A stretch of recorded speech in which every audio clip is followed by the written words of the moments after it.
Hello दोस्तों, कैसे हो आप? आपका बहुत बहुत स्वागत दिशा एकेडमी दादी चैनल में। आज फिर मैं आपके सामने विविध एक्सप्रेस की क्लास लेकर और आपके सामने रात 8:30 बजे उपस्थित बहुत अच्छे कंटेंट, बड़े अच्छे क्वेश्चन मैं आपके लिए लेकर आता हूं। और बहुत मेरे प्यारे बच्चे इस क्लास का इंतजार करते हैं। विविध एक्सप्रेस की क्लास है और ये एक प्रैक्टिस क्लास है, ये कंटेंट क्लास नहीं है, एक प्रैक्टिस क्लास है। तो आप कंटेंट पढ़ते हो, जो प्रॉपर तरीका से पढ़ते हो, आप उस पर आपका फोकस होना चाहिए और उसके बाद जो आपके सामने क्वेश्चन आता है तो आप उसके साथ प्रैक्टिस कर सकते हो। आप देखिए, आप पहला क्वेश्चन मेरे प्यारे बच्चों, आप बढ़िया क्वेश्चन देखिए। आप कंप्यूटर में डाटा किसे कहते हैं? अपने 4 ऑप्शन आप पढ़िए आराम से, और आराम से ऑप्शन को पढ़िए आप और लगाइए कि कंप्यूटर में डाटा किसे कहते हैं। कंप्यूटर में डाटा किसे कहा जाता है? तो मेरे प्यारे बच्चों स्पीड के साथ लगाएं कि कंप्यूटर में डाटा किसे बोला गया है। ठीक है, बहुत मेरे प्यारे बच्चे लगा रहे हैं, गलत भी लगा रहे हैं, कोई बात नहीं। चिन्ह एवं संख्यात्मक सूचनाओं का क्लियर, इसके लिए बोलते हैं। अब आपकी कंप्यूटर की जो क्लासेस है वो बहुत फास्ट हो जाएंगी और ज्यादा क्लास भी कंप्यूटर को आपको दी जाएंगी ज्यादा से ज्यादा। देखिए आप सेकंड नंबर का देखिए, आप तृतीय पीढ़ी के कंप्यूटर में किसके द्वारा, इसका मतलब थर्ड जनरेशन का जो कंप्यूटर है, थर्ड जनरेशन का जो कंप्यूटर है, मेरे प्यार से देख कर बताएं वो किसके द्वारा बनाए गए हैं। थर्ड जनरेशन का जो कंप्यूटर है वो किसके द्वारा बनाया गया है? तो मेरे प्यारे से बताइए आप। इसमें 4 ऑप्शन है, biochips, integrated chips, transistor, vacuum tube. पहले जो कंप्यूटर चलते थे तो पहले कंप्यूटर कैसे चलते? वैक्यूम ट्यूब के चलते, बड़ी बड़ी ट्यूब, बड़े बड़े पाइप, बड़े बड़े हॉल में रखे जाते थे तो वैक्यूम ट्यूब में वो आते थे। लेकिन मेरे प्यारे से धीरे धीरे जैसे जैसे जनरेशन बड़ी, विकास हुआ, तो बताइए इसमें थर्ड जनरेशन का जो कंप्यूटर आया वो कौन सा, इसमें कौन सा आएगा, कौन से उपकरण का था? तो मेरे प्यारे बच्चे लगा रहे हैं इसमें आएगा इंटीग्रेटेड चिप, यानी कि इसको बोलते हैं शॉर्ट में आईसी चिप। आईसी चिप किसकी बनी होती है? कभी मेरे प्यारे बच्चे आपसे पूछ लिया जाए तो आपका आंसर क्या आएगा? आईसी चिप किसकी बनी होती है? तो मेरे प्यारे बच्चे बताइए आप, सिलिकॉन की बनी होती है। सिलिकॉन की बनी होती है। लिखिए आप सभी स्टूडेंट, सिलिकॉन की बनी होती है। नेक्स्ट क्वेश्चन आपके लिए बड़ा अच्छा क्वेश्चन, इसके बाद भी देखिए आप मेरे प्यारे, बढ़िया क्वेश्चन, बढ़िया कंटेंट आपके सामने। देखिए आप क्वेश्चन नंबर 3, पर्सनल कंप्यूटर किस श्रेणी के कंप्यूटर से संबंधित है? सिर्फ मैं आपको यहाँ सिर्फ आपको एहसास के लिए, एनालिसिस के लिए कंप्यूटर की क्लास लेकर आया हूँ और कंप्यूटर के क्वेश्चन यहाँ पर रखे गए हैं और आपको बेसिकली जो कंप्यूटर की जो नॉलेज है वो भी आपको अच्छे से बताई जाएगी, जिससे कि आपके ऐसे ऑब्जेक्ट क्वेश्चन गलत ना हो। क्वेश्चन है, पर्सनल कंप्यूटर किस श्रेणी के कंप्यूटर से संबंधित है? तो मेरे प्यारे बच्चे 4 ऑप्शन है, mini, main frame, super computer तो बहुत ज्यादा फास्ट कंप्यूटर है सुपर कंप्यूटर। तो इसमें मेरे प्यारे कौन सा आएगा? माइक्रो। कौन सा आएगा? माइक्रो। बहुत मेरे प्यारे ने लगा दिया है माइक्रो, बिल्कुल उनका राइट है जिन्होंने माइक्रो लगाया है, बिल्कुल राइट। नेक्स्ट मेरे प्यारे बच्चों देखिए आप, बढ़िया कंटेंट आपके सामने। क्वेश्चन नंबर 4 को आराम से पढ़ें। सीपीयू का क्वेश्चन आया है और सीपीयू का फुल नेम भी मेरे प्यारे बच्चों आपको बताना है। बताइए आप, सीपीयू का वह भाग जो अन्य सभी कंप्यूटर कंपोनेंट्स की गतिविधियों को कोऑर्डिनेट करता है क्या कहलाता है? मेरे प्यारे बच्चों 4 ऑप्शन है, मदरबोर्ड, कोऑर्डिनेशन बोर्ड, या कंट्रोल यूनिट, या अर्थमेटिक लॉजिक यूनिट। तो मेरे प्यारे बच्चों देख कर बताएं इसमें आंसर क्या आएगा। बहुत ही बढ़िया क्वेश्चन आपके सामने, इसमें बहुत मेरे प्यारे बच्चे लगा भी रहे हैं स्पीड के साथ, और आंसर उनका इसमें आएगा कंट्रोल यूनिट। क्या आएगा? Control unit. अब यहाँ पर एक क्वेश्चन और ले सकते हो आप, जैसे आपने यहाँ पर सीपीयू देख रहे हो आप, तो सीपीयू को कई बार एग्जाम में नाम पूछा गया है और मेरे प्यारे से सीपीयू का अगर आपसे फुल नेम पूछ लिया जाए तो आपके एग्जाम में सीपीयू का फुल नेम का वाला क्वेश्चन गलत नहीं होना चाहिए, और ये एग्जाम में सदाबहार क्वेश्चन है। और अगर कहीं 10 नंबर के जो कंप्यूटर रखे हुए दिल्ली पुलिस में, हो सकता है कि सीपीयू का फुल नेम ही आपसे पूछ ले, तो मेरे प्यारे किसी प्यारे बच्चे का सीपीयू का फुल नेम गलत नहीं होना चाहिए। तो प्यारे बच्चों बताइए आप, सीपीयू का फुल नेम क्या है? Central processing unit. Central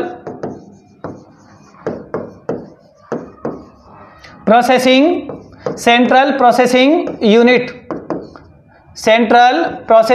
unit. अब यहां पर एक क्वेश्चन है, कंप्यूटर का दिमाग किसे कहते हैं? अगर कभी क्वेश्चन आ जाए कंप्यूटर का दिमाग कंप्यूटर का दिमाग किसे कहा जाता है? दिमाग किसे कहा जाता है? कभी आपसे पूछ ले तो मेरे प्यारे बच्चों क्या आएगा? सीपी आपको लगाना है। दिमाग के स्थान पर ब्रेन भी कह सकता है। कंप्यूटर का ब्रेन किसे कहते हैं? कंप्यूटर का मस्तिष्क किसे कहते हैं? तो मेरे प्यारे बच्चों किसी का भी ये क्वेश्चन गलत नहीं होना चाहिए। अब देखिए आप सभी स्टूडेंट इसे नोट करें या इसका स्क्रीनशॉट करें। अभी लग रहा है कि आपको जैसे मदरबोर्ड है, कोऑर्डिनेशन बोर्ड है, अर्थमेटिक लॉजिक यूनिट है, तो अभी बहुत चीज आपकी समझ में, जैसे ALU, इसका फुल नेम भी कई बार एग्जाम पूछा है। ये ऑलरेडी अपना में फुल नेम है। देखो मेरे प्यारे बच्चों, आप अर्थमेटिक लॉजिक यूनिट आपसे पूछेगा ALU का पूरा नाम बताओ। एग्जाम में बहुत ज्यादा एक क्वेश्चन पूछा गया है, बहुत सदाबहार क्वेश्चन है। तो आपको यहाँ 4 ऑप्शन में इसका फुल नेम आपको मिल रहा है। तो क्वेश्चन मेरे प्यारे बच्चों यहाँ पर एक नहीं था, मैंने आपको यहाँ 3 या 4 क्वेश्चन मैंने आपको बता दिए।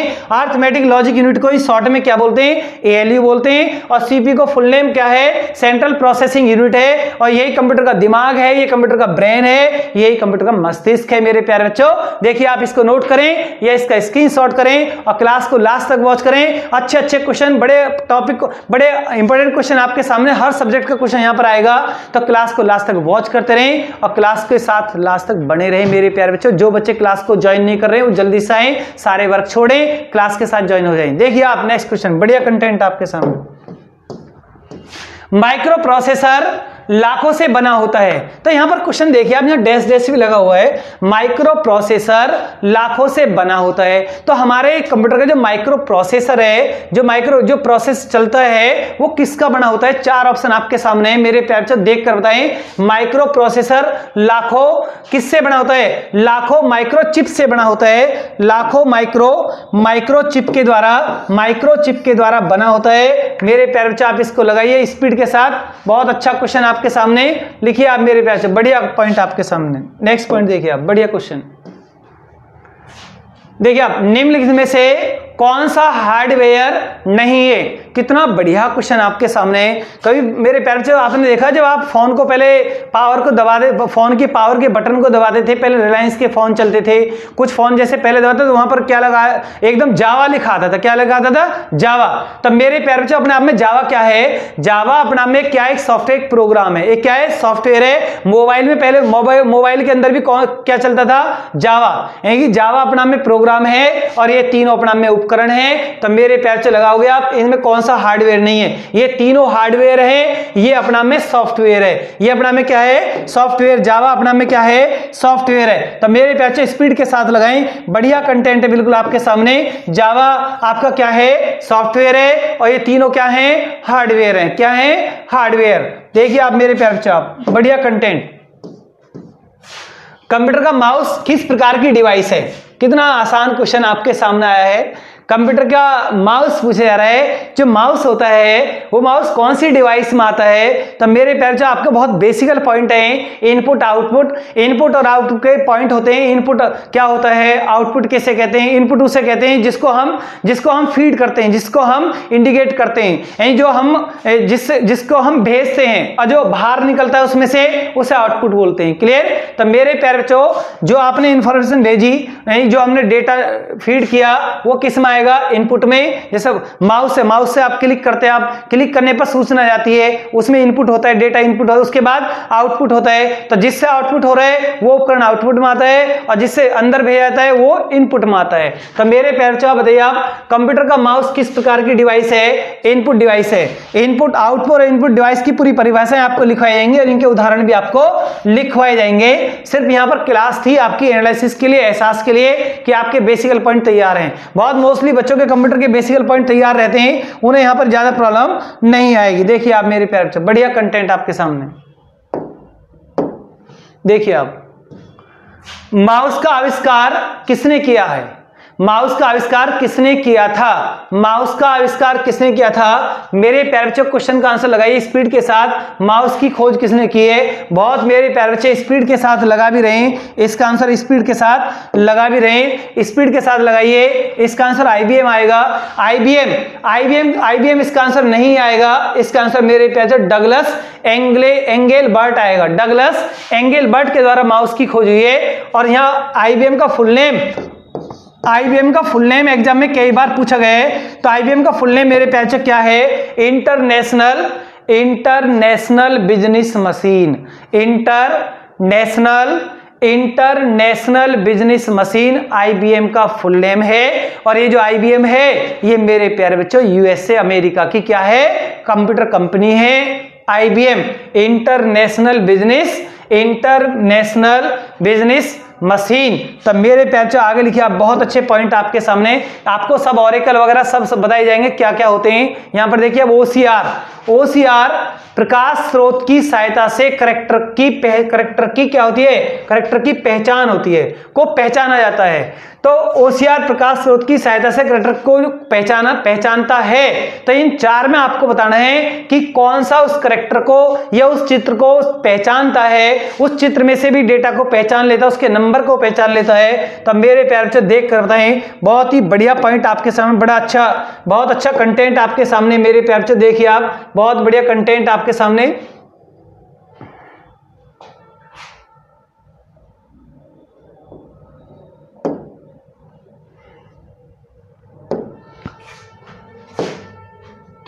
देखिए आप, तो बताइए मेरे प्यारे बच्चों कौन सा क्वेश्चन इसका बिल्कुल सही आएगा, अपने कमेंट बॉक्स में स्पीड के साथ लगाएं। इसमें मेरे प्यारे बच्चों ने लगा दिया शेप, क्या आएगा इसका आंसर, शेप आएगा। क्या लगाओगे आप, इसका आंसर क्या आएगा मेरे प्यारे बच्चों, शेप आएगा। क्या आएगा, शेप। प्रकाश स्रोत की सहायता करेक्टर की पहचान कर लेता है मेरे प्यारे बच्चों। लिखिए आप नेक्स्ट पॉइंट, बढ़िया कंटेंट आपके सामने। देखिए क्वेश्चन को आराम से पढ़िए आप, कंप्यूटर मॉनिटर किस प्रकार की डिवाइस है।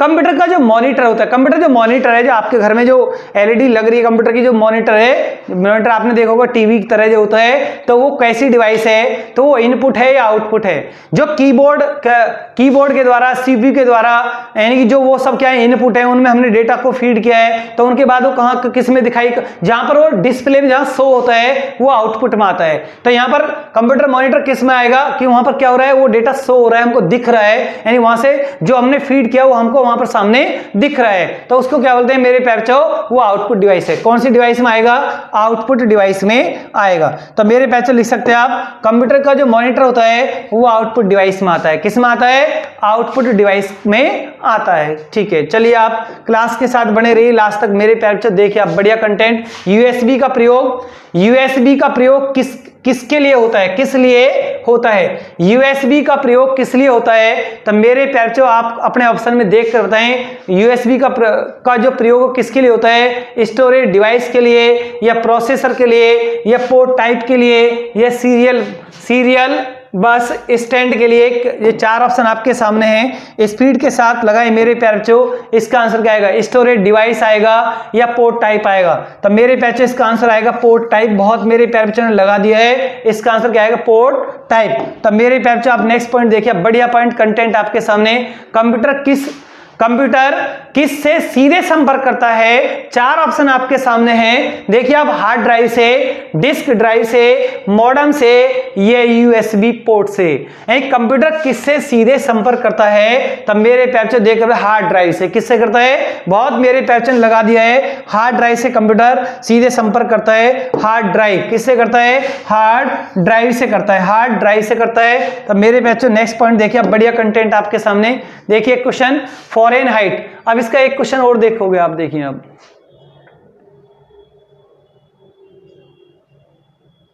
देखिए अब माइक्रो प्रोसेसर लाखों से बना होता है। तो देखिए मेरे प्यारे बढ़िया क्वेश्चन आपके सामने। एक क्वेश्चन और मैं आपको दिखाना चाहता हूं, यहां देखिए आप, ये क्वेश्चन आपका यहां पर देखिए आप, माइक्रो प्रोसेसर।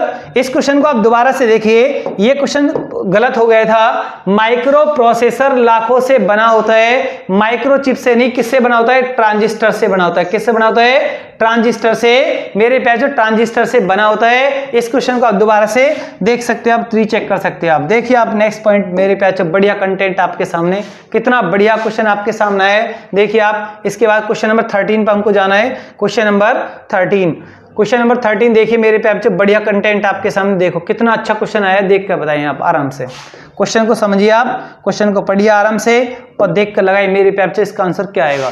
फ़ारेनहाइट पैमाने पर टेम्परेचर 200 डिग्री फ़ारेनहाइट है तो इसका मान सेल्सियस पैमाने पर क्या होगा?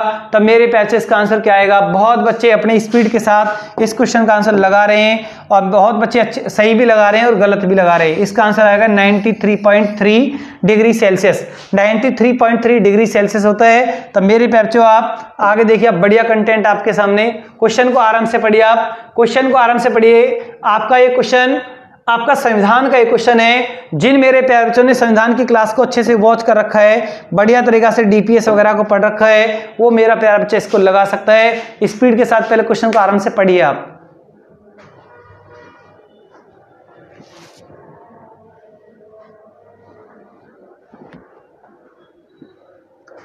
देखो आप मेरे प्यारे बच्चों, आप अंतरराष्ट्रीय विधि के प्रति आदर बढ़ाना, अंतरराष्ट्रीय विधि के प्रति आदर बढ़ाना और प्राणियों के प्रति दया भाव रखना, ज्ञानार्जन और सुधार की भावना का विकास करना और राज्य की लोक सेवाओं में न्यायपालिका को कार्यपालिका से पृथक करना। तो मेरे प्यारे बच्चों, आप जैसे 4 ऑप्शन इसमें आए हैं। अब 4 ऑप्शन में आप किसी एक ऐसे लाइन को ही पकड़ लो आप जो आपके बिल्कुल याद है, वो लाइन आपको बिल्कुल यहाँ दिखाई पड़ रही है। आप उस लाइन को अच्छे से वॉच करें, देखें कि इसमें आंसर क्या आ रहा है। बहुत बढ़िया कंटेंट है मेरे प्यारे बच्चों, आपके लिए बड़ा अच्छा कंटेंट है। जैसे राज्य की लोक सेवा में न्यायपालिका को कार्यपालिका से पृथक। अब न्यायपालिका को कार्यपालिका से पृथक की बात कौन से नीति निषेध तत्व के कौन से अनुच्छेद में रखी गई है? बहुत मेरे प्यारे बच्चे स्पीड के साथ लगा रहे हैं। 50। क्या लगाओगे आप? 50। अब ये है 4, ये मेरे प्यारे क्या है? 4 है। अब यहाँ 4 का संबंध यहाँ 3 से है। अब 4 का संबंध किससे है? 3 से है। अब 4 ऑप्शन देखो मेरे प्यारे बच्चों, किस में 3 आ रहा है? अब इसमें 4 ऑप्शन देखिए कि 3 कौन से में आ रहा है? इसमें आ रहा है 4 का 3 इसमें आ रहा है, इसमें 1 में आ रहा है। देख लो आप 2 4 1 3, जब 1 में आ रहा है तो मेरे प्यारे बच्चों आंसर आपका 2 4 1 3 है। अब आप इसको अच्छे से मैच कर सकते हो। आप जब आपने नंबर 4 को नंबर 3rd पे लगा दिया, 4 का 3, तो 4 का 3 यहाँ तो 4 का 4 है, यहाँ 4 का 3 है, यहाँ 4 का 1 है, वहाँ 4 का 2 है। तो मेरे पे जब 4 का 3 आपने एक पकड़ लिया, बिल्कुल वो सही है और बाकी किसी और में 3 नहीं है, तो आपको वो दूसरे की तरफ ये आपको देखने भी नहीं है, तो फिर आपका सीधा आंसर मेरे प्यार से क्या आएगा? ये आ जाएगा। आप इनको अच्छे से मैच कर लेना। आप चारों ही आपके किसके हैं? पॉलिटी के हैं। नेक्स्ट देखिए, बढ़िया कंटेंट था आपके सामने, बहुत अच्छा क्वेश्चन। देखिए आप, निम्नलिखित में से कौन सा तत्व पौधों में सूक्ष्म पोषक नहीं है? कितना बढ़िया क्वेश्चन है मेरे प्यारे बच्चों। आप देखिए, आप बहुत ही अच्छा कंटेंट आपके सामने। निम्नलिखित में से कौन सा तत्व पौधों में सूक्ष्म पोषक नहीं है? तो मेरे प्यारे बच्चे बहुत बच्चे स्पीड के साथ गलत भी इसे लगा रहे हैं और सही भी इसे लगा रहे हैं। अच्छा क्वेश्चन है आपके लिए, बहुत अच्छा क्वेश्चन है मेरे प्यारे बच्चों। आप लगाइए इसमें क्या है? मैग्नीशियम नहीं है, मैग्नीशियम नहीं है। अब मेरे प्यारे बच्चे बताइए, अब हीमोग्लोबिन में कौन सी धातु पाई जाती है? बस ऐसे ही बोल दिया मैंने। हीमोग्लोबिन में कौन सी धातु पाई जाती है? कौन सी मेटल पाई जाती है? तब मेरे प्यारे बच्चों क्या बताओगे आप? आयरन, लोहा पाया जाता है। क्लियर? अब एक क्वेश्चन देखिए आप, मैग्नीशियम हरे पौधों में क्या बताया? क्लोरोफिल। तो क्लोरोफिल में कौन सी मेटल पाई जाती है? क्लोरोफिल में कौन सी धातु पाई जाती है? क्लोरोफिल में जो मेटल पाई जाती है वो कौन सी मेटल पाई जाती है? वो मैग्नीशियम पाई जाती है। तब मेरे प्यारे बच्चों आपको 2-3 क्वेश्चन मैंने यहाँ पर दिए हैं, आप इनको नोट करें या इनका स्क्रीनशॉट करें और नेक्स्ट पॉइंट की तरफ चले। बढ़िया कंटेंट आपके सामने। चलिए आप आराम से, जो आपकी कंप्यूटर की क्लास भी बहुत बेस्ट होगी, अच्छे तरीके से होगी। आज मैंने आपको 12-13 क्वेश्चन कंप्यूटर के दिए, सिर्फ वो आपको एनालिसिस के दिए कि कंप्यूटर में इनपुट डिवाइस क्या है, इनमें से कौन सा आउटपुट डिवाइस है, प्रोसेसिंग यूनिट है, आईसी है, आईसी चिप है, इंटीग्रेटेड सर्किट है, एएलयू का फुल नेम बताया, सीपीयू का फुल नेम मैंने आपको बताया। तो धीरे धीरे आपका कंप्यूटर का भी कंप्लीट हो जाएगा मेरे प्यारे बच्चों। कंप्यूटर के भी डेली क्वेश्चन आपके सामने रख दिए जाएंगे। कंप्यूटर के भी 10-15 क्वेश्चन मैं डेली लेकर आऊंगा आपकी विजय एक्सप्रेस की क्लास में। 15-15 से ही आपके इतने सारे क्वेश्चन हो जाएंगे। सब कुछ जितना भी कंप्यूटर का जो डिक्टो है वो आपको सीधे आपकी कॉपी में मिल जाएगा। देखिए आप, पंचायती राज पर गठित निम्नलिखित में समितियों को कालक्रम अनुसार व्यवस्थित कीजिए। 4 ऑप्शन है। बहुत मेरे प्यारे बच्चे तो इतनी स्पीड से लगा रहे हैं। जिस मेरे प्यारे बच्चे ने पंचायती राज समिति के बारे में पढ़ रखा है वही मेरा प्यारा बच्चा इस क्वेश्चन को लगा सकता है, और जिसने पंचायती राज समितियों के बारे में जानकारी नहीं है वो ऐसे क्वेश्चन को ठीक नहीं कर सकता। तभी मैं आपसे बार बार बोलता हूँ कि प्रॉपर टॉपिक पर आना पड़ेगा। जैसे अभी संविधान के कंप्यूटर के आपने 12-13 क्वेश्चन देखे, 10-12 क्वेश्चन देखे, देखे वहां आपको प्रॉब्लम आई, क्योंकि कंप्यूटर का बेस आपका वो पॉइंट आपके याद नहीं, इसलिए वहां 4 ऑप्शन में वहां प्रॉब्लम आ रही थी। अब अगर आपने यहाँ संविधान में ये पंचायती राज में पॉइंट नहीं पढ़ रखे हैं तो आप इनको ऑर्डर में नहीं लगा सकते, और जिन बच्चों ने पढ़ रखे हैं वो ऑर्डर में लगा रहे हैं और अपनी टाइपिंग की स्पीड बढ़ा रहे हैं। लगाइए आप टाइपिंग के साथ कौन सा आएगा। अशोक मेहता समिति, BR बलवंत राय मेहता समिति। तो मेरे प्यारे बच्चों सबसे पहला ये 3, इसके बाद 4, तो 3 4। तो मेरे प्यारे बच्चों देखिए आप सबसे पहले 3 4 देख लो कौन से मारा है। 3 4 देखो इसमें आ रहा है 4 3, इसमें आ रहा है 1 3, इसमें आ रहा है 3 4, इसमें आ रहा है 2 3। तो आंसर क्या आएगा 3 4, नंबर 2 बिल्कुल सही है। मेरे प्यारे बच्चों लगा दो आप स्पीड के साथ और आगे बढ़िया कंटेंट। नेक्स्ट पॉइंट देखिए आप, बढ़िया क्वेश्चन। भारतीय संविधान का कौन सा भाग केंद्र और राज्यों के मध्य वित्तीय संबंधों का विवरण प्रस्तुत करता है? कौन सा वो भाग है? मेरे प्यारे बच्चों आप स्पीड के साथ लगाइए। बहुत अच्छा कंटेंट आपके सामने, बढ़िया कंटेंट। मेरे प्यारे बच्चों आप देखकर बताइए कौन सा इसका आंसर बिल्कुल सही आएगा। इसका आंसर मेरे प्यारे बच्चों भाग क्या आएगा? भाग 12 आएगा। क्या आएगा? भाग 12। अब यहाँ भाग 12 आपने पढ़ा, ये कितना था? भाग 9, ये कितना? भाग 10। तो 9 10 भी आपको याद होना चाहिए, 13 भी आपको याद होना चाहिए। चलो होमवर्क में देता हूं मैं आपको। आज आपको भाग 1 2 3 4 4 का के 5 6 8 15 17 18 और मेरे प्यारे बच्चों 19 और 20। अगर आपके इतने भाग याद है जो मैंने आपके यहाँ लिख दिए तो भाग का आपका कोई क्वेश्चन गलत होगा ही नहीं। 12 आपने याद कर लिए, 9 और 10 और देख लेना आप। तो मेरे प्यारे बच्चों भाग का कोई क्वेश्चन गलत नहीं होगा। आप इसको नोट करें या इसका स्क्रीनशॉट करें और नेक्स्ट पॉइंट की तरफ चलें।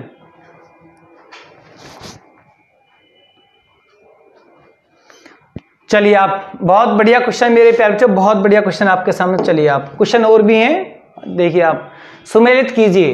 ताजुल मासीर, खजाइन उल फतू, तारीख मुबारक शाही और फतवाए जहांदारी। क्लियर? तब मेरे पैर से देखकर बताइए आप। यहाँ पर ये आपका जो अमीर खुसरो है, अमीर खुसरो जांचिए आप, अमीर खुसरो ने कौन सी बुक लिखी है? तब मेरे पैसे देखकर बताइए। तारीख मुबारक शाही, ये खजाइन उल फतू। खजाइन उल फतेह के राइटर कौन है? अमीर खुसरो। तो यहाँ मैं 2 का 3 लगा दूं, यहाँ पर 2 का 3 लगा दूं तो मेरे प्यारे बच्चों क्या है? सही आ रहा है। देखो आप बढ़िया तरीका से देखिए आप। लॉजिकल क्वेश्चन तब सही होते हैं जब आप टॉपिक को अच्छे से पढ़ लेते हो आप। 2 का 3 देखिए आप, 2 का यहाँ 3 सही आ रहा है। कहीं यहाँ 2 का 3 है, 3 इसमें है, 3 इसमें है, इन दोनों में, इन दोनों का तो मतलब है ही नहीं। अब एक और देखिए आप, अगर आपके एक आध और याद है तो उसमें भी आप पकड़ सकते हैं आप। जैसे ताजुल मासिर किसने लिखा? हसन निजामी ने लिखा। तो 1 का 2 और देखिए आप, 1 का 2 कौन से में है? 1 का 2 कौन से में है? 1 का 2 इसमें है भी है और इसमें भी है। ले 1 का 2 कौन से में आता है? ये मेरे पैर से लगाए ताजुल मासिर किस? इसका 1 का 2 और खजाइन निजामुद्दीन बरनी, तारीख मुबारक शाही, याहिया बिन अहमद सरहिंद। तो मेरे पैर से देख कर बताइए इसमें कौन सा आंसर बिल्कुल सही आएगा। तो 2 का 1 का इसमें 2, 1 का इसमें 1 का 2, 1 का ताजुल मासिर, 1 का 2 बिल्कुल सही है। 1 का 2 इसमें ये आ रहा है और ये 4 आ रहा है। तारीख मुबारक शाही 3 का 1 2 3, 3 का 3 2 4 2 3 4 2 4 1 3 2 4 1 3। तारीख मुबारक शाही किसका है? इसका है। और फतवा जहांदारी किसका? खजाइन फतू किसका है? आपका अमीर खुसरो की कौन सी बुक है? अमीर खुसरो की बताइए आप। इसमें मेरे प्यारे बच्चों 2 का 3, 2 का 3 इसमें है, 2 का 3 है, कोई से में नहीं है। और 1 का 2 कौन से में? इसमें है। और 2 का 3 2 3 4 1 2 3 4 1 मेरे प्यारे पहला इसमें आंसर आएगा। ये बिल्कुल गलत है। 2 3 4 1 लगाइए आप स्पीड के साथ। निम्नलिखित में से कौन सा फॉस्फेटिक जैव उर्वरक है? तो मेरे पैर से देख कर बताएं। अगर आपने बायोलॉजी को, कृषि को, एग्रीकल्चर को अच्छे से पढ़ रखा है, कृषि भी आपको पढ़ के जाना है। अभी पीछे मैंने एनवायरनमेंट के क्वेश्चन में आपके लिए लेकर आया तो कुछ बच्चों के कमेंट्स में भी आया था कि सर कृषि के भी ऑब्जेक्टिव क्वेश्चन आने चाहिए। तो एग्रीकल्चर के क्वेश्चन भी आपके सामने आएंगे। ये साइंस का भी है और एग्रीकल्चर का क्वेश्चन भी है। तो मेरे पैर से इसमें आएगा वेस्कुलर, अर्बास्कुलर, मोकोराइजर।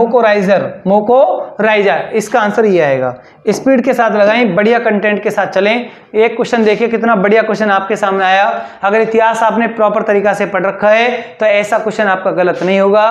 क्वेश्चन को आराम से पढ़ें और देख के बताएं कौन सा इसमें गलत है।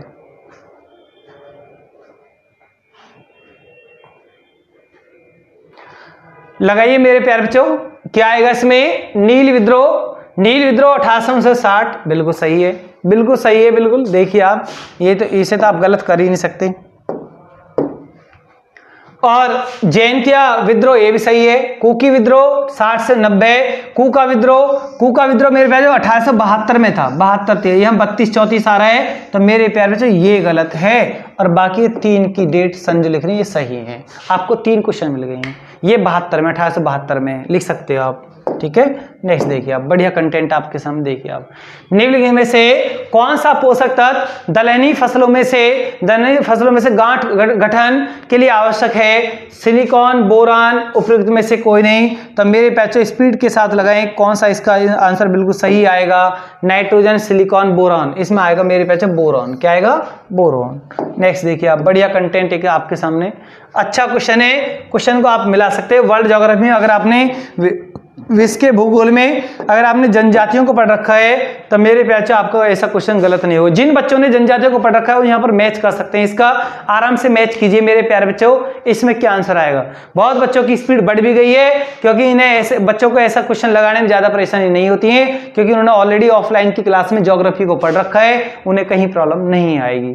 देख के बताएं, खिरगीज जनजाति कहाँ पाई जाती है? मध्य एशिया में पाई जाती है। बुशमैन कहाँ पाई जाती है? कालाहारी बोत्सवाना में पाई जाती है। बद्दू जनजाति अरब में जब, और एनू कहाँ पाई जाती है? जापान में। तो मेरे पैसे जब खिरगीज मध्य एशिया नंबर 1 का 3 है, तो 1 का 3 किस में आ रहा है? 1 का 3 से इन दो, एक तो इसमें नहीं आ रहा है, इसमें नहीं आ रहा, इन दोनों में आ रहा है। आंसर ये तो ये है, ये है। अब यहाँ लगा लो आप, बुशमैन जनजाति कहाँ पाई जाती है? कालाहारी में। 2 का 4, अब 2 का 4 कौन से में आ रहा है? 2 का 4 देखो मेरे पैसे कौन से में आ रहा है? यहाँ पर 3 है, यहाँ पर 3 है, यहाँ 1 है, यहाँ 2 का क्या आ रहा है? 4 आया है। 2 का 4 ये आ रहा है, 3 4 1 2 मेरे प्यार से ये आंसर आपका सही है। देखिए आप, लॉजिक काम करेगा वहां जहां कुछ याद होगा, जहां कुछ याद ही नहीं है वहां कोई लॉजिक काम नहीं करेगा। देखिए आप, भारत में लिग्नाइट कोयला का सबसे बड़ा क्षेत्र निम्नलिखित में से कौन सा है? भारत में लिग्नाइट कोयला का सबसे बड़ा क्षेत्र निम्नलिखित में से कौन सा है? तब मेरे पैचो अपने कमेंट बॉक्स में स्पीड के साथ लगाएं, इसका आंसर क्या आएगा? भारत में लिग्नाइट कोयला का सबसे बड़ा क्षेत्र मेरे पैचो कहां पर है? लिग्नाइट कोयला कहां पर है? नेवेली में। कहां पर है? नेवेली तमिलनाडु में। कहां पर है? नेवेली तमिलनाडु में। क्लियर? तब मेरे पैचो आप इसको स्पीड के साथ लिखें, इसको नोट करें, आगे बढ़ें बढ़िया कंटेंट के साथ। क्वेश्चन को आराम से पढ़ें आप, क्वेश्चन लिखा हुआ क्या है। भारत की निम्नलिखित नदियों में से कौन सी दामोदर नदी की सहायक नदी नहीं है? कौन सी दामोदर नदी की सहायक नदी नहीं है? तब मेरे पैचो स्पीड के साथ लगाएं, दामोदर नदी की कौन सी सहायक नदी नहीं है? इनमें जमुनिया, बारकी, बराकर, बताइए मेरे पैचो कौन सी सहायक नदी नहीं है? दामोदर की कौन सी सहायक नदी नहीं है? तो मेरे पैचो इसका क्या आएगा? इंद्रावती आएगा। नंबर 2 इंद्रावती इसकी सहायक नदी नहीं है। दामोदर नदी लिखिए आप। दामोदर घाटी परियोजना आपने पढ़ा होगा, स्वतंत्र भारत की, देश की पहली, स्वतंत्र भारत की प्रथम, लिखिए आप। चलो क्वेश्चन को लिख लो आप, जब बात क्वेश्चन उठ ही गया है तब मेरे पैचो नोट करो आप।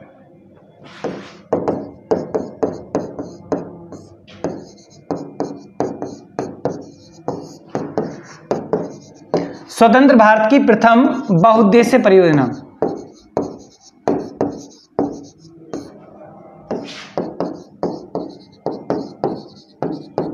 दामोदर घाटी परियोजना।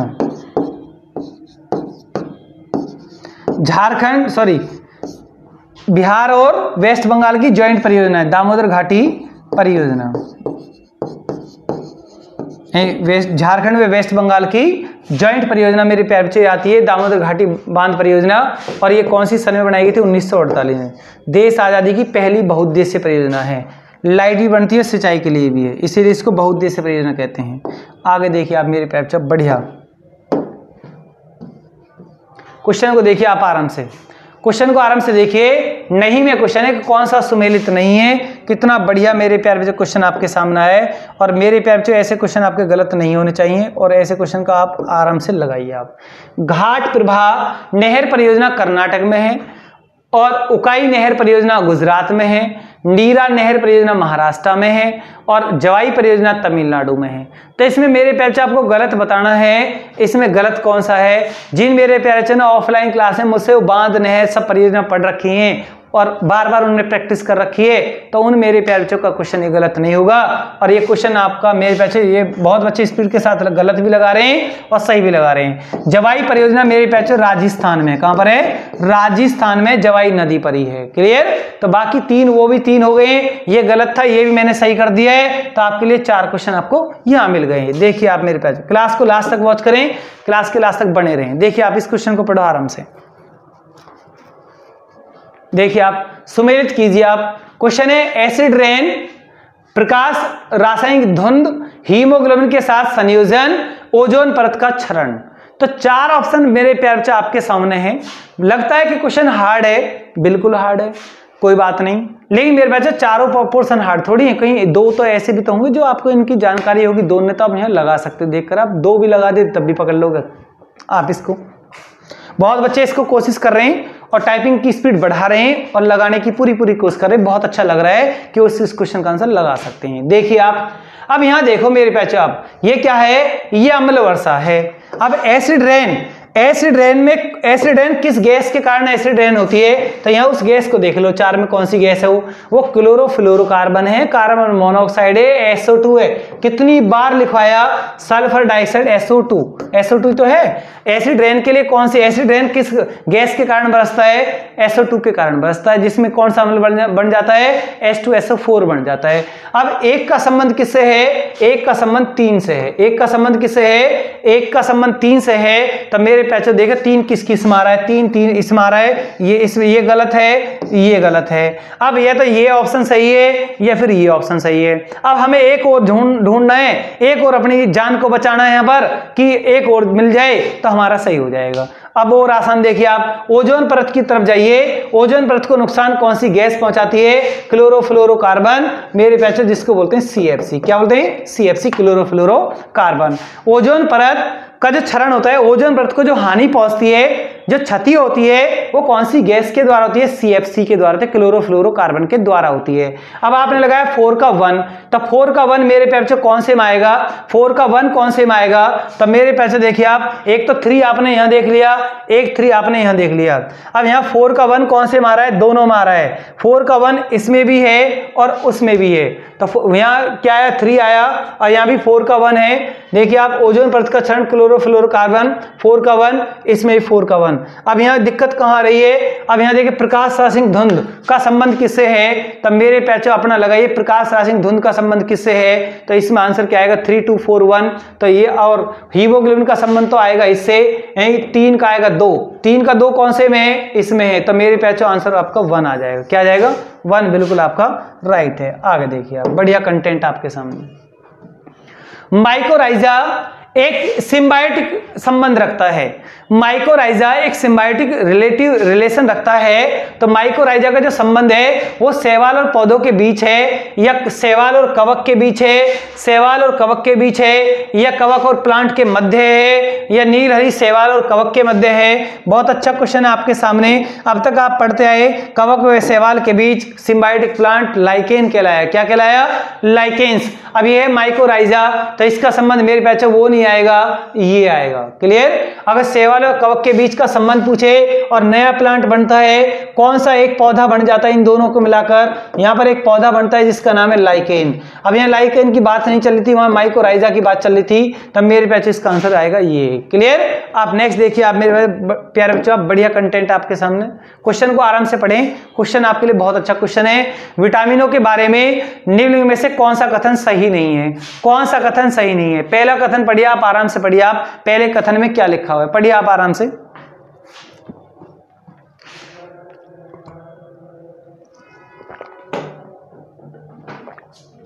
देखिए आप, कुछ विटामिन आंतीय सूक्ष्म जीवों द्वारा संश्लेषित किए जा सकते हैं। पहला ऑप्शन। कुछ विटामिन हार्मोन्स की तरह काम करते हैं। बिल्कुल सही बात है, हार्मोन्स की तरह काम करते हैं। क्या विटामिन कुछ हार्मोन्स की तरह काम करते हैं? तब मेरे पैचो बताओ कौन सा वो हार्मोन्स है जो विटामिन, कौन से विटामिन को हार्मोन्स भी कहते हैं? कौन से विटामिन को हार्मोन्स भी कहते हैं? आपको मैं अगर 4 ऑप्शन यहाँ दे दूं मेरे पैचो, कौन से विटामिन को हार्मोन्स कहा जाता है? ए को कहा जाता है, ई को कहा जाता है, डी को कहा जाता है, या के को कहा जाता है? 4 ऑप्शन आपके सामने लगाइए आप। कौन सा विटामिन हार्मोन्स का काम करता है? ई हार्मोन, ई करता है। क्या करता है? ई करता है। आगे लिखिए आप, ई करता है, डी करता है, बताइए आप स्पीड के साथ। देखिए आप, अब यहाँ है कुछ विटामिन शरीर में जमा होते हैं, बिल्कुल सही बात है। हमारे मानव शरीर में कौन सा विटामिन संचित होता है? लीवर में विटामिन ए जाकर वहां रिजर्व हो जाता है। कितनी बार मैंने आपको बताया है। तो विटामिन के जल में क्या है? घुलनशील है। क्या विटामिन के जल में घुल जाएगा? मेरे प्यारे बच्चों बताइए आप, क्या विटामिन के जल में घुल जाएगा? विटामिन के जल में नहीं घुलेगा, विटामिन के तो वसा में घुलता है। और विटामिन यही बिल्कुल गलत है, यही गलत है, बाकी तीनों लाइन ऊपर की बिल्कुल सही है। आपका क्वेश्चन बिल्कुल सही हो गया। अब विटामिन के की बात करोगे तो विटामिन के वसा में घुलता है, जल में नहीं घुलता है, वसा में घुलता है। अब आपको यह भी कन्फर्म याद है कि कौन से विटामिन जल में घुल जाते हैं? विटामिन बी व सी, विटामिन बी व सी जल में घुलनशील है। और बाकी आपके बच गए ए, डी, ई, के। मेरे प्यारे बच्चों ये किस में घुल जाते हैं? ए, डी, ई, के ये आपके फैट्स में, वसा में, चिकनाई में घुल जाते हैं। कितनी बार जब विटामिन का टॉपिक बायोलॉजी में पढ़ाया तो एक एक कंटेंट वहां लिखा हुआ है, वहां से भी आप वॉच कर सकते हैं आप। इसलिए प्रॉपर क्लास के लिए मैं बार बार आपसे बोलता हूं, आपको प्रॉपर क्लास पे आना पड़ेगा। जब आप टॉपिक को सब्जेक्ट वाइज पढ़ोगे तो मेरे प्यारे बच्चों ऐसे क्वेश्चन आपके सिर में दर्द नहीं करेंगे। और ये एक ऐसा एग्जाम था जो अभी लॉकडाउन के दौरान ये एग्जाम हुआ है। ये उस एग्जाम के क्वेश्चन है, ये उस पेपर के क्वेश्चन है जो अभी लॉकडाउन में बहुत आनंद फानंद में, सबसे पहले लॉकडाउन में इसको कराया गया। तो मेरे प्यारे बच्चों बहुत ही इंपॉर्टेंट क्वेश्चन इसके और बड़ा कंटेंट आपके सामने है। अभी लॉकडाउन में एक पेपर हुआ और उसी पेपर को मैं आपके सामने लेकर आया और उसी पेपर के क्वेश्चन मैं आपको हल करा रहा हूं। मैं आपको फिर बोल दिया है, विद स्ट्रेस की क्लास है और अभी लॉकडाउन में ये पेपर हुआ और पूरी यूपी के अंदर ये पेपर हुआ। मेरे प्यारे बहुत अच्छा कंटेंट, बहुत अच्छे बढ़िया बढ़िया क्वेश्चन इसमें आए। तो मेरे प्यारे ने इस क्वेश्चन को, इस एग्जाम को अगर मैं पहले बताता तो डर जाते, लेकिन मैंने आपको नहीं बताया। किस लिए? क्योंकि पहले आप खुल के शॉर्ट खेलिए कि जो आपके याद है। एक साइको भी हो जाता है बच्चे के ऊपर कि इतना बड़ा एग्जाम, इतना बड़ा पेपर है, हम इसको सही नहीं कर सकते। तो बहुत मेरे प्यारे बच्चों ने ऐसे क्वेश्चनों को नहीं ठीक कर दिया है और बहुत अच्छा लगा है। और बड़ा एग्जाम था, बीओ का एग्जाम था। मैं आपको फिर बता रहा हूं बीओ के क्वेश्चन है। देखिए आप, मिशन इंद्रधनुष किससे संबंधित है? तो मेरे प्यारे बच्चों लगाइए आप, ये 2 एग्जाम के क्वेश्चन है, 2 उनके हैं मेरे प्यारे बच्चों। मिशन इंद्रधनुष किससे संबंधित है? 4 ऑप्शन आपके सामने हैं। तब मेरे प्यारे स्पीड के साथ लगाएं। इसमें क्या आएगा? इसमें आएगा प्रतिरक्षण। क्या आएगा? प्रतिरक्षण। चलिए आप नेक्स्ट देखिए, बढ़िया कंटेंट आपके सामने। राष्ट्रीय मतदाता दिवस किस दिन मनाया जाता है? अब मेरे प्यारे बच्चों ऐसे क्वेश्चन को अगर आप गलत करोगे, आयोग ने ऐसे क्वेश्चन को पूछा है, तब मेरे प्यारे बच्चों का ऐसा क्वेश्चन गलत नहीं होना चाहिए। बहुत बढ़िया कंटेंट। 25 जनवरी को राष्ट्रीय मतदाता दिवस मनता है। और एक क्वेश्चन और यहां लिख सकते हैं आप, है कि वोट डालने, मतदान की आयु। मेरे पैसे देखिए आप, मतदान की आयु कितना बढ़िया कंटेंट है। बहुत मेरे पैचों को बिल्कुल याद है और बहुत मेरे प्यारे बच्चे समझ भी गए कि क्वेश्चन आएगा क्या। मतदान की आयु 21 वर्ष से घटाकर 21 वर्ष से घटाकर 18 वर्ष कर दी गई। कब?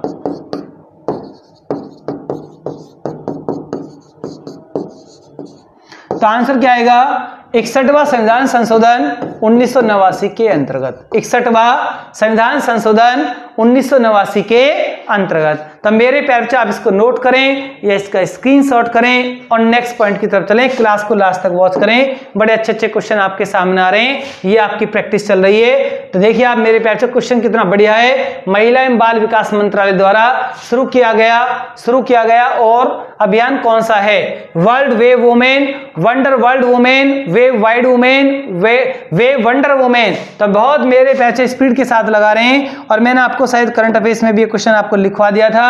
तब मेरे पैसे लगाइए आप, वंडर वर्ल्ड वुमेन इसका आंसर आएगा। और नेक्स्ट पॉइंट की तरफ आपको चलना पड़ेगा मेरे प्यारे बच्चों। देखिए आप नेक्स्ट पॉइंट, विद स्ट्रेस की जो क्लास है इसके मैं तौर तरीके बदलता रहूंगा बीच बीच में। अभी जैसे कुछ दिन अब लगातार मैंने आपको ऑब्जेक्टिव पढ़ाई है और फिर दोबारा से मैं आपको वन लाइनर एक एक पॉइंट पर ऐसे इसको दोबारा से आपको रिवाइज कराऊंगा टॉपिक वाइज। तो वहां पर भी आपको हर सब्जेक्ट का क्वेश्चन दिखाई देगा, लेकिन वहां पर सीधा क्वेश्चन दिखाई देगा। क्वेश्चन लिखा जाएगा, सामने आंसर मिलेगा, क्वेश्चन आएगा, आंसर आएगा। आएगा। दोबारा से भी वन लाइनर में आपको करा दूंगा, बीच बीच में ऑब्जेक्टिव आपके कराता रहूंगा।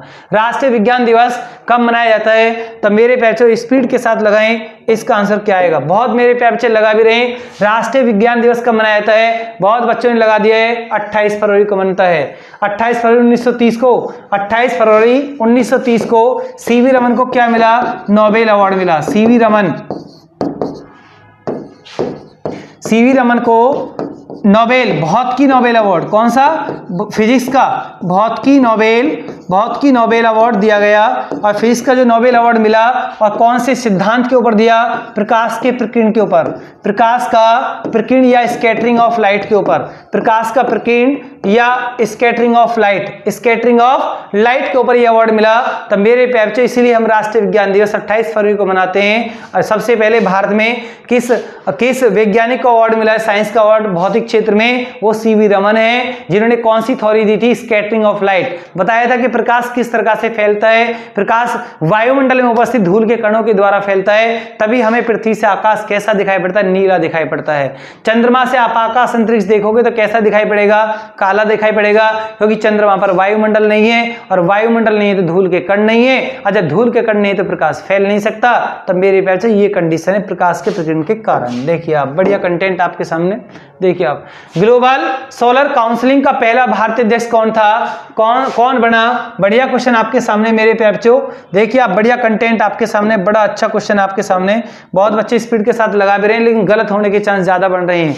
मैंने आपको पहले बता दें, एक बड़े एग्जाम का पेपर है, बहुत अच्छा पेपर आया, अच्छे क्वेश्चन थे इसके अंदर, बहुत अच्छे कंटेंट आपके सामने मेरे प्यारे बच्चों। देखिए आप, बढ़िया कंटेंट। देखिए आप, नेक्स्ट क्वेश्चन, 2.5 दिन का झोपड़ा जो निर्माण कराया, 2.5 दिन का जो झोपड़ा मस्जिद है, क्या है? मस्जिद है। और कहां पर है इसकी पोजीशन? अजमेर में है।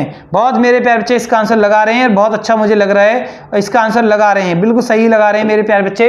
देखिए आप कि क्या आएगा इसका आंसर? कुतुबुद्दीन ऐबक। जिन बच्चों ने मुझसे इतिहास पढ़ लिया है ऑफलाइन क्लास के अंदर, वेबसाइट के अंदर, उन मेरे प्यारे बच्चों का ऐसा क्वेश्चन गलत होगा ही नहीं। बहुत बढ़िया कंटेंट तरीका से इतिहास मैंने आपको प्रॉपर तरीका से लिखवा दिया है। आलतू फालतू की चीजें मैं नहीं लिखवाता हूं, मैं सिर्फ वो लिखवाता हूं जो पेपर में आती है, उसी के हिसाब से प्रॉपर कंटेंट मैं आपको लिखवाता हूं, टॉपिक वाइज पढ़ाता हूं, उसी के अकॉर्डिंग पढ़ाता हूं, जो पेपर में आता है, जो पेपर में किस तरह से वहां रखा चला आएगा। क्लियर?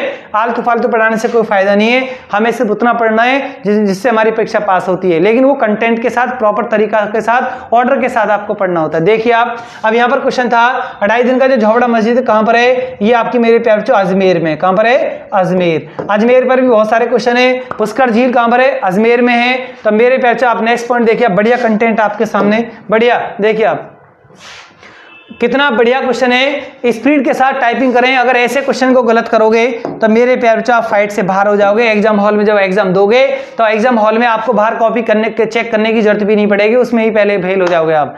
ऐसे क्वेश्चन, अब ये क्वेश्चन किसी भी मेरे प्यारे बच्चे का गलत नहीं होना चाहिए, और टाइपिंग की स्पीड बढ़नी चाहिए कि इसका आंसर क्या आएगा। लगाइए आप स्पीड के साथ, इसका आंसर क्या आएगा मेरे प्यारे बच्चों?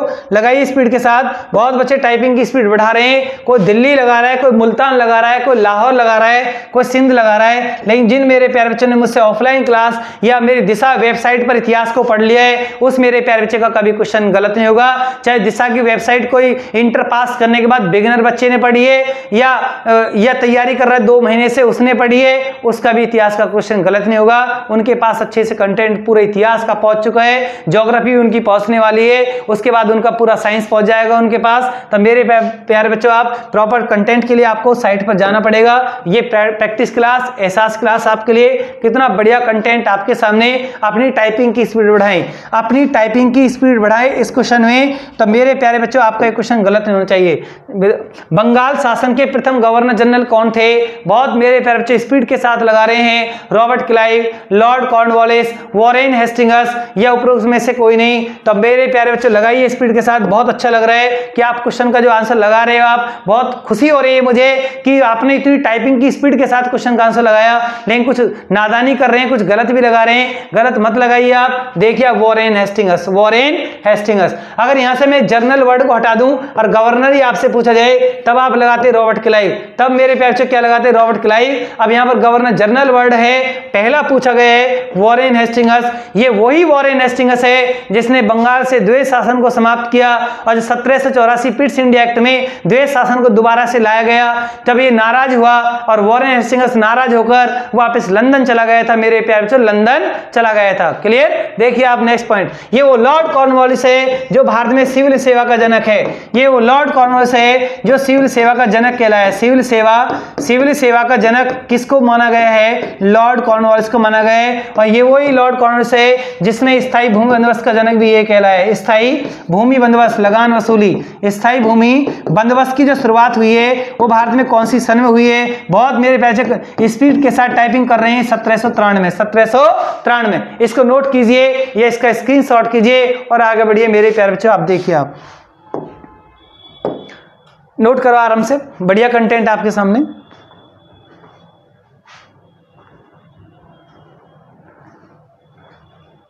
चलिए आप मेरे प्यारे बच्चों देखिए, आप बढ़िया कंटेंट देखो, आप बढ़िया क्वेश्चन।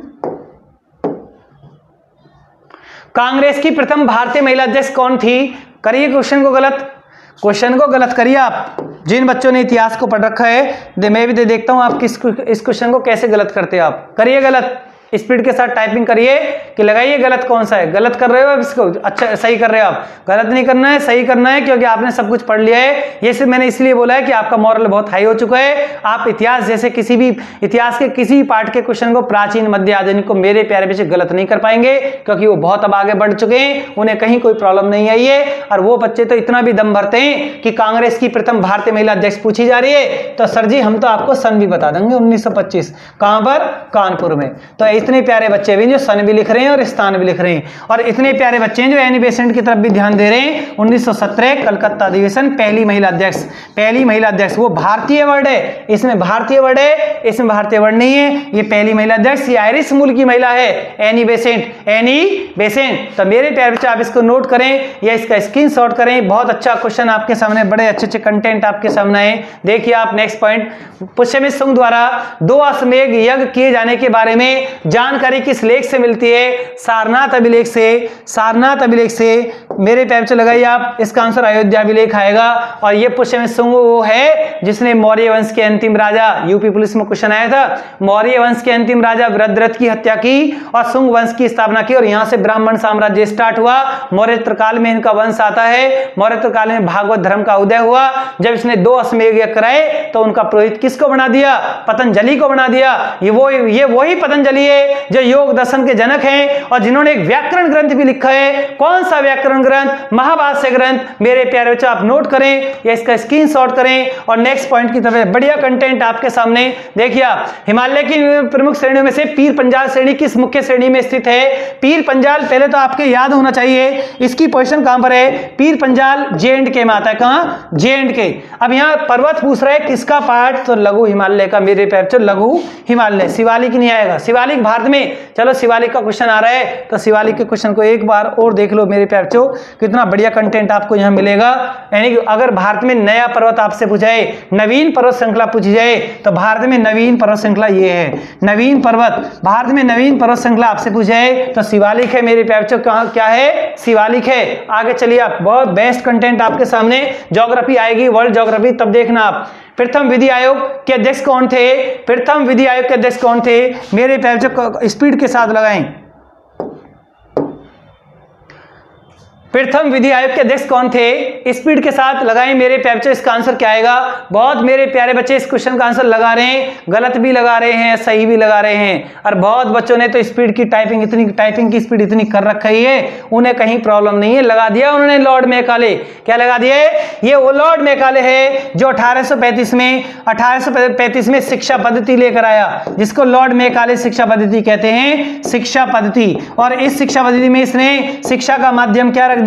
शिक्षा का माध्यम भारत में पहली बार शिक्षा का माध्यम अंग्रेजी किसने रखा? ये अंग्रेजी की सिफारिश किसने की? लॉर्ड मैकाले ने की। ये वही लॉर्ड मैकाले है जिसने भारत और पूरे अरब के साहित्य की आलोचना की, और इसने कहा कि लंदन के एक पुस्तकालय की एक अलमारी के खाने के बराबर भी भारत का साहित्य नहीं है। भारत के लिटरेचर की इसने इतनी बड़ी आलोचना की है लॉर्ड मैकाले ने, यानी लॉर्ड मैकाले ने भारत के साहित्य की आलोचना की है, और इसने भारत में शिक्षा का माध्यम क्या रख दिया, अंग्रेजी रख दिया। किसके समय, लॉर्ड विलियम बेंटिंक के समय। और लॉर्ड विलियम बेंटिंक के समय सती प्रथा पर प्रतिबंध किसने लगाया, लॉर्ड विलियम बेंटिंक। ये रॉबर्ट क्लाइव है, लॉर्ड क्लाइव। लॉर्ड क्लाइव ने कौन सा युद्ध लड़ा, प्लासी का युद्ध लड़ा। बहुत सारे कंटेंट हैं, सारे ऑप्शन नहीं हो सकते, टाइम का थोड़ा सा रहता है। मेरे प्यार से देखिए आप, ये मैंने आपको 40 क्वेश्चन कराए हैं आज विविध एक्सप्रेस की क्लास के साथ। तो मेरे प्यारे बच्चों, आपको अगर आज की विविध एक्सप्रेस की क्लास पसंद आई है तो आप मेरे इस चैनल को आप लाइक कीजिए, शेयर कीजिए। धन्यवाद, गुड नाइट।